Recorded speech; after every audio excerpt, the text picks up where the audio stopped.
সন্ন্যাসীরা নাকি কাঁচা মাংস খায়। আচ্ছা, মরার মাংস খায়। বিভিন্ন ধরনের তথ্য এই ভিডিওতে রয়েছে বন্ধুরা, পুরো ভিডিওটা দেখবেন। নাগা সন্ন্যাসীদের ব্যাপারে ডিটেলসে বলছি আজকে। Welcome to our channel Suman Sunanda vlogs. তো বন্ধুরা, নাগা সন্ন্যাসীদের ব্যাপারে জানার জন্য সবাই উৎসুক থাকে যে এই যে নাগা সন্ন্যাসী মানে হচ্ছে বিবস্ত্র, যারা বস্ত্র ধারণ করে না, সেই ধরনের নাগা সন্ন্যাসীরা এখন এই সময়ে বর্তমানে কোথায় থাকছে? তাদেরকে দেখতে পাচ্ছি না কেন? অথচ কুম্ভ মেলার সময় কাতারে কাতারে লক্ষ লক্ষ আপনার নাগা সন্ন্যাসী চলে আসে। এরা কোথায় থাকছে এই মুহূর্তে? আমাদের জনসমাজে তো কই দেখতে পাচ্ছি না। যেখানেই কুম্ভ লাগছে সেখানেই নাগা সন্ন্যাসীরা চলে আসছে। আসলে ব্যাপারটা কি বন্ধুরা, সেই ব্যাপারেই আজকে ভিডিওটা বানাচ্ছি বন্ধুরা। খুবই ইন্টারেস্টিং ভিডিও, আপনারা পুরোটা দেখুন, তাহলে বুঝতে পারবেন। এক যখন কেদারনাথ যাওয়া হয়েছিল, তখন এক সন্ন্যাসীর সঙ্গে পরিচিত হয়েছিলাম, যে সাধু বাবাজি। তিনি বলেছিলেন যে আমার কিচ্ছু প্রয়োজন নেই, ঠিক আছে, যা দিচ্ছেন ভগবান দানা পানি ওইটা যথেষ্ট, এবং তপস্যায় আমি লীন থাকতে পারি, সেই রকম টুকুই আমার প্রয়োজন। বাকি বন্ধুরা যারা এই যে আমাদের জনসমাজে রয়েছে, সন্ন্যাসী বা সাধু বলে নিজেদেরকে, তারা সবসময় কি করে, দে দো ভাই, ভগবানকে নাম পে দে দো। ওরা কোনোদিনই বলবে না যে আমাকে দিয়ে দাও, আমাকে দিয়ে দাও। তো এইরকমই একটা সাধু সন্তের কথা আজকে আপনাদেরকে দেখাতে চলেছি বন্ধুরা। দেখাবো এই ভিডিওতে।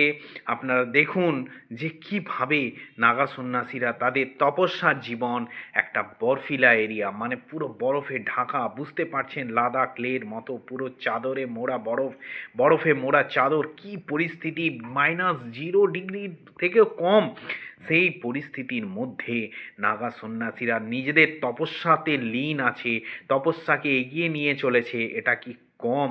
কাদের জন্য বলবেন যে তপস্যা করলে কি হবে, আমাদের জনসমাজের কি হবে?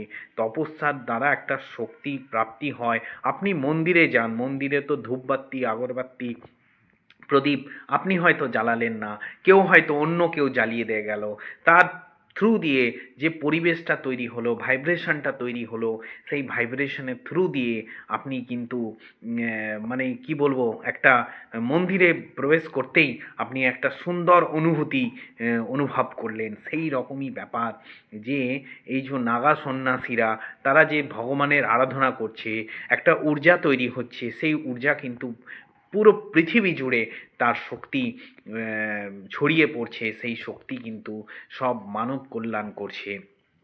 মন্দিরে গেলে যেরকম একটা ভাইব্রেশন পেয়ে আমরা খুব আনন্দিত হই, খুব লাভবান হই, সেই রকমই ব্যাপার বন্ধুরা। তাহলে নাগা সন্ন্যাসীদের এই জনসমাজে কি বড় ভূমিকা আছে, বুঝতে পারছেন তো? আর দেখুন, আমি পাশে আপনাদের ভিডিওটা দিচ্ছি, সেই ভিডিওটাতে দেখুন যে কিভাবে নাগা সন্ন্যাসীরা বরফিলা এরিয়ায় একাকী, সবথেকে বড় কথা, আমরা পাড়া প্রতিবেশী যারা থাকি, তারা কিন্তু পাশে পাশে ঘর যদি না থাকে, একাই যদি মাঠে ঘর থাকে, বলে বাবা এখানে কি করে থাকবো, কোনো মানুষ নেই, এই নেই ওই নেই, অনেক রকম বাহানা। কিন্তু সাধু সন্ন্যাসীরা, তারা কিন্তু তপস্যার জন্য একাকী, মানে বুঝতে পারছেন, জঙ্গল পাহাড়ে কেউ নেই, কোনো সাধন নেই। সাধন বলতে বুঝতে পারছেন, আজকে দেখুন ফোন আছে আমাদের কাছে, টিভি আছে, পাখা আছে, গরমের জন্য জল আছে, পানীয় খাবার আছে। সাধু এই যে নাগা সন্ন্যাসী, তাদের কাছে কোনো সাধন নেই, কোনো কিচ্ছু নেই, তারা ভগবান ভোলেনাথের সাধক, তপস্যা করছে।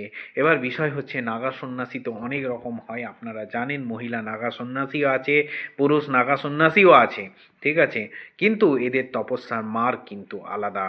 এক এক মার্গে এরা তপস্যা করে চলেছে, আর তপস্যার মাধ্যমে যে ঊর্জা শক্তিকে তারা পাচ্ছে, সেটা মানব কল্যাণের উদ্দেশ্যে এই প্রকৃতি মাতার এই পৃথিবীর মধ্যে তারা ছড়িয়ে দিচ্ছে।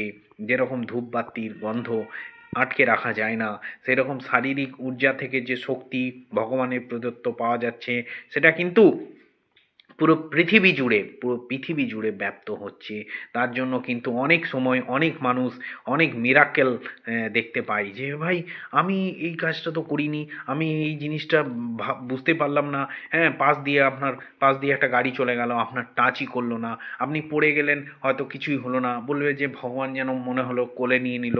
এই রকম বিভিন্ন ধরনের অনুভূতি কিন্তু আপনাদের হয়ে থাকে অনেক সময়। এগুলো কিন্তু একটা ভগবানের ঊর্জা শক্তি। এই যে নাগা সন্ন্যাসীর মতো যারা সন্ন্যাসী আছে বা নাগা সন্ন্যাসী বলুন, এদের যে একটা ঊর্জা শক্তি, এই ঊর্জা শক্তিটা কিন্তু আপনার পুরো পৃথিবীব্যাপী ছড়িয়ে পড়ছে, যার থ্রু দিয়ে আপনারা অনেক সময় যারা ভালো আত্মা, যারা পবিত্র, যারা ভগবানের ওপর বিশ্বাস রাখে, তারা কিন্তু বিভিন্ন রকম অনুভূতি করে থাকে।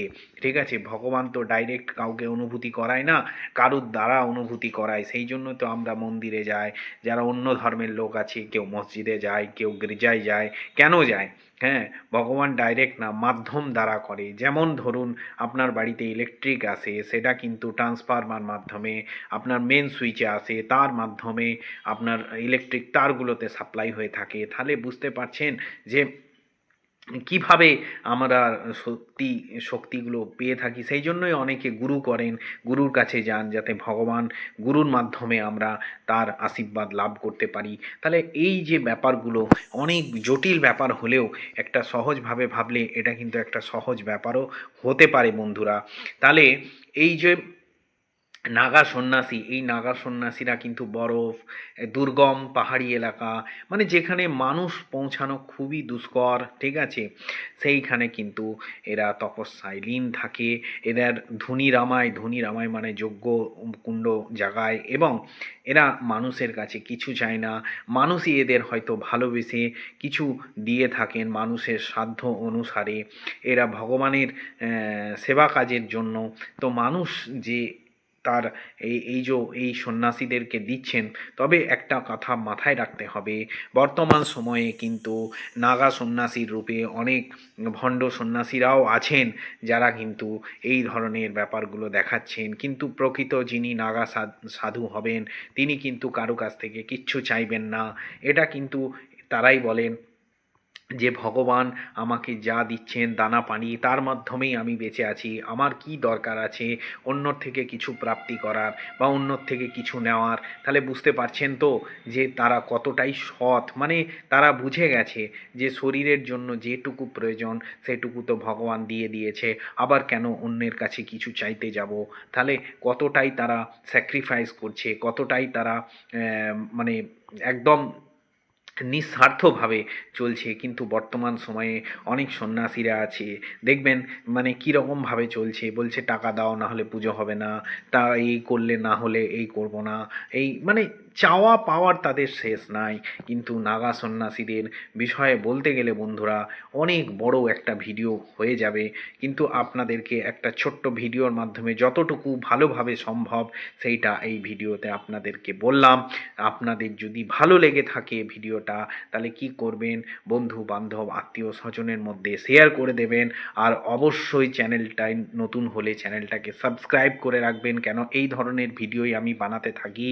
আর দূরে তো শেয়ার করবেন, একটা লাইক কমেন্টের মাধ্যমে আপনারা বলে দেবেন যে কেমন লাগলো ভিডিওটা, আর কমেন্ট অবশ্যই করবেন। এইখানেই আমি বাই জানাই আপনাদের।